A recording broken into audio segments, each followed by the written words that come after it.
Welcome back to the I Am Unbroken podcast. I hope my unbroken ones have had a great week. I am looking forward to finally getting you the FMEA episode, better known as How Can I Break It? When we're trying to figure out sometimes in life, I'm just feeling this way or something's going on and what are the ways that I can overcome this? Or what are the ways that I could have screwed it up? Or what are the ways I can stop this from happening again? It's not always easy to figure out, whether it's in personal life, whether it's in business, just trying to figure out exactly what's going on. What are all the ways something can go wrong in my life on that part? And how can I kind of protect against those? What things do I have to learn about? Maybe what skills do I have to get so that way that doesn't happen again? Normally, I push people just to try to go forward. Like, let's just go forward. Let's figure things out, But if it's something significant, you really need to take a look back at your life and go, wow, what happened there? What really happened there? What can I do differently? Because usually when things happen, especially in personal relationships, it's normally not just one-sided. There's normally something that happened and a reaction and a reaction and a reaction, and things that could have been diffused get way out of shape. Sometimes it doesn't happen. Sometimes there's somebody that's definitely at fault for something and there needs to be a big reaction, but sometimes not. So, this is a tool that should help you in life to help figure out things of what's going on, like at your work. Also can help you figure out with personal life things. So what I want to do is we are going to open up the screen like we did before, and then we're going to move forward on how can I break it. I'll add a link to the presentation so that way you guys can steal one of your own. You're going to have to be able to make a copy because you won't be able to actually use this one, but you can make a copy. I'll make sure the link's available. So we go, how can I break it? So here's my problem statement. The significant other wants me to sleep on the couch. Uh-oh, got in trouble again. So it's called a failure mode and effects analysis, or as I call it, how can I break it? You'll get a different ID number down here, different ways you can break things. And what thing may break it? The little example in there is I got into a fight with my significant other. What has to happen for this to break your issue? Well, this is the example. I came home late. Effects of failure. Example, we missed an event. Well, this one we missed an event. Severity, how important is it? Okay. Causes, what caused you to have that happen? Or what could it cause that to happen? How often does that happen? Then current process controls, what stops it from happening? Well, we'll put that there. And then detection, how do you know? And then you get these scores, you get you a score that we should be working on. So let's start at the beginning. She wants me to sleep on the couch. Why? Well, I got into a fight with my significant other. That's why she wants me to sleep on the couch. Well, what can cause that? Well, I came home late. What was the effect of it? We missed an event she wanted to go to. All right, severity. Oh, that was a 3. Why? And the severity stays the same all the way through these folks. So then, causes. Well, I stopped at the bar. Well, that's a 5. That happens often. I stop at the bar, right? Not me personally, but can happen. What's the prevention? Well, she's going to be angry if you stop at the bar and don't come home right away. Detection, the significant other's tone when I get home. I know she's angry with me. That's how I know. Detection, it's easy to detect. That's a 4. So you multiply these together and you get a RPN number, which is risk prediction number of 60. Okay, so that one's a pretty bad one. Let's go back. We're still dealing with what I got into a fight with her and that I came home late. What's now? There's severity stays the same all the way through. Okay, so what happened there? Well, I just wanted a drink of alcohol. Maybe I didn't stop at the bar, but maybe I did. Occurrence, well, that happens sometimes. Having a good day at work. I just stopped by with a friend to get a drink and going to move on. I was feeling good when leaving work. That's the detection for the prevention of, hey, what caused it? Detection, 2. Can't normally tell whether you're going to get in trouble on that one or not. You might not. You get home, you tell her, hey, I had a great day at work. And, well, okay, that's all right. Next one down there was lost track of time. How often does that happen? Not often. Not as often as stopping at the bar, but a look at the clock on the wall would help. Whenever my head swings towards the clock and I remember to look, that's the detection mode, and that doesn't work out that great. It's better than the one up here, but not so great down here. So that comes out with a 27. Let's take a look at what else do we have here. Okay, I want to see my friends. That's why I'm home late. That happens often. Prevention of that? Nothing. Nothing stops me from wanting to see my friends. Detection, feel like I miss my friends. Okay? Detection's a 5, though, says I can't detect when I'm going to do that. I just kind of, I'm going to do this, and I don't really have anything to prevent it. So that's a pretty high one. Got to be careful about just wanting to go see my friends and ignore coming home on time. I don't want to be with an angry significant other. That can be a cause. She's already angry. I know she's angry, so I'm not going to go home. That doesn't happen very often. She's normally pretty good. By the way, I am not dating anybody right now, so this has nothing to do with them. Feel like my significant other and I can't be around each other without having an issue. That's a big 5. That's a problem. And then that gives me a little score of 15 because it doesn't happen very often. I don't want to go to the event that she wants to go to. Occurrence, that happens often. What's a detection? Angry significant other. And then your grumbling and negative thought about the event. That's normally how I can figure out whether I don't want to go or not. That's a decent detection. No, so a 48 score. All right. Going down a little farther. Okay, now we got a different one here. We've now finished up all of our I came home late. Now we're going to deal with I said something stupid. That's the reason she might want me to sleep on the couch. I said something stupid. Effects of the failure mode. Well, the significant other stormed off without speaking to me. That's the effects of the failure. She just went away. Severity, 4. That's pretty severe in our relationship if she just storms away. Causes, significant other pushed on a sensitive subject with me. Occurrence, middle of the road of it happening. Prevention, self-control around around the buttons pushed. So if I work on not being triggered by people, then it won't happen, right? How do I detect? Well, my face turning red, and I have a pretty good self-control, so it doesn't happen often. But detection's pretty easy. Doesn't happen very often. It's about a 24.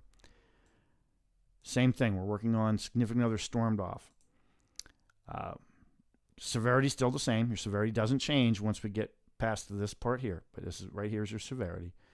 So I thought I was being funny. That was the cause. I made a cracked joke. She didn't take it that way. Bad things happened. Occurrence, I try to make jokes. They turn out bad often. So it's a 4. Prevention, understand what may offend my significant other. That would be a good thing. Detection, none. I have no off filter. So when it happens, it's like, yep, made her mad. Oh, great. So that's a 5. So that is a 80, I believe. Yeah, don't have my glasses on. So it's an 80. So what do we do next? Next, we're going to take and look down these RPN numbers and go, okay, what's the most likely cause of me having to sleep on the couch? Now, you might have a bunch more. I'm going to stop because I don't want to list everything.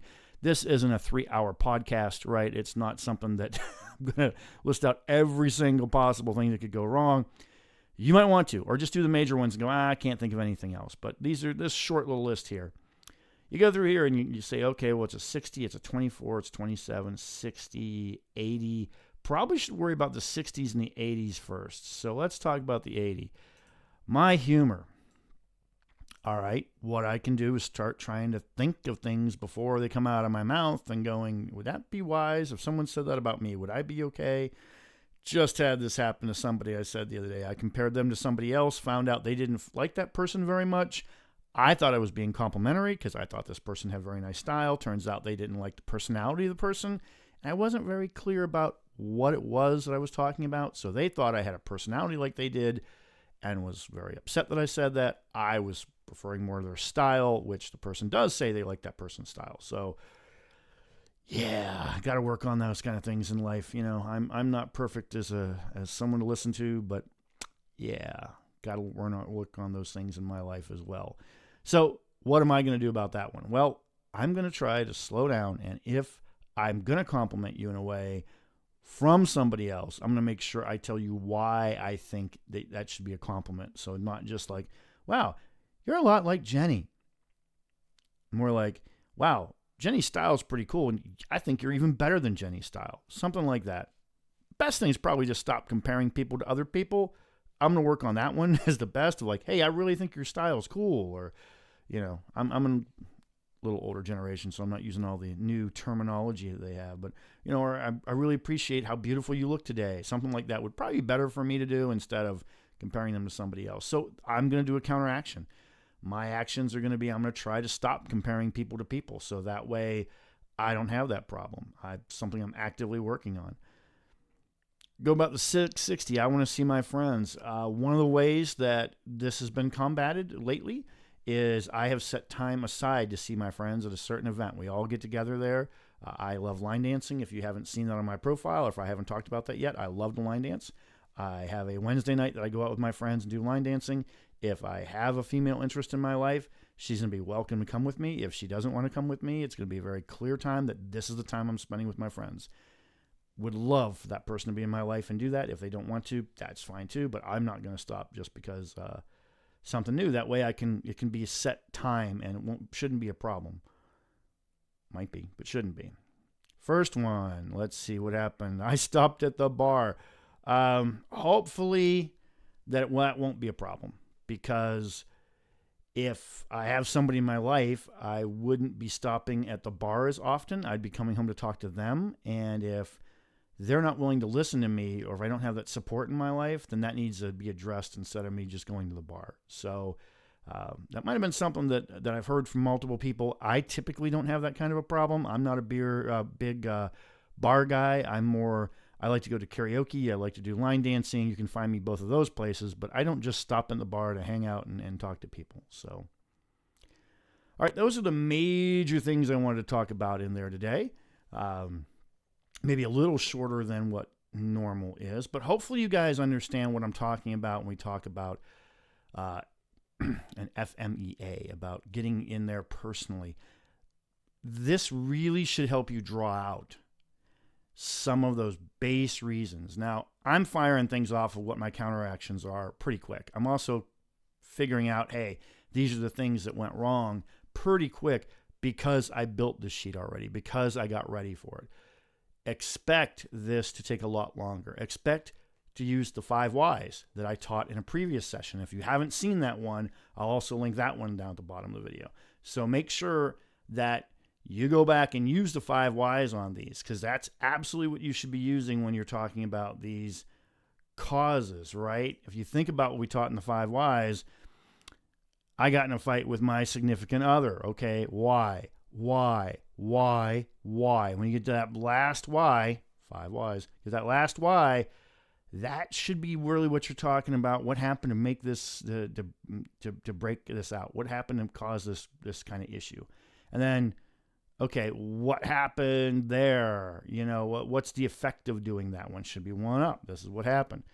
And then severity, you can figure out from there on your own. Go through, okay, well, you don't have to do this all in one day either. Severity, you can actually take a look and see, wow, that blew up really bad, or that normally doesn't bad. Occurrence is the same way. You can go, well, how often do I stop at the bar? Let's keep track. This doesn't have to be done in a day. This can take a week. This can take a month for you to fill it out, because it's your development, right? You're trying to figure out what goes wrong and how am I going to fix it. It's not a race. It's a marathon. So maybe you keep track of it. Well, how often do I get in trouble with her when I go to the bar versus, or how often do I stop at the bar? Well, if you find out that you go to work 5 days a week and you're stopping at the bar 5 days a week, that might be something you want to consider, why she might not be happy with you, why you might wind up sleeping on the couch. That might not be the final straw of why you wind up, but it could be a leading factor to it, right? So do these occurrences. Figure out, well, how often do we get in a kind of fight over this stuff? How often is there tension because of it? And it's not always just a fight. It can be tension. Tension causes a lot of issues as well. I want to make sure that people understand that too. When we're talking about trying to figure out what went wrong, it isn't always the big fights, the knockdown, drag outs that cause the problem. A lot of times it's just the little tensions of like, well, I stopped at the bar and, okay. Okay, it can be one of the worst answers that you ever get in life. Okay. Almost every person, man or woman, have some kind of a reference like that you can pick up that, okay, when they say that, things are not good. Fine is another one. Fine. That's usually a dead giveaway right there that things are not fine. Things are not going to go well. Male or female, I've seen that. I've heard guys go, fine, okay, and then like walk away, and then oh, things are not fine. Things are not going to go well. So anyway, take your time with this, just like I talked about the 5 whys. Do not rush it. Make sure that it's right. Make sure that you get it right.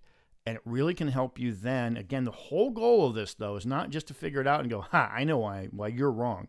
You're not trying to look for why that person's wrong. You're trying to figure out, what can I do in this recommended action to make it better? And sometimes it might be, well, this is happening, but I don't really care that it's triggering that person. And if it is triggering that person, that's their problem.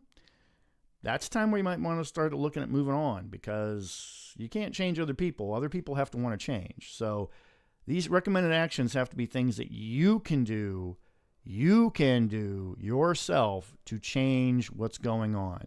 Do not look at others to change what's going on for you. I hope you've enjoyed this podcast, and as always, stay unbroken.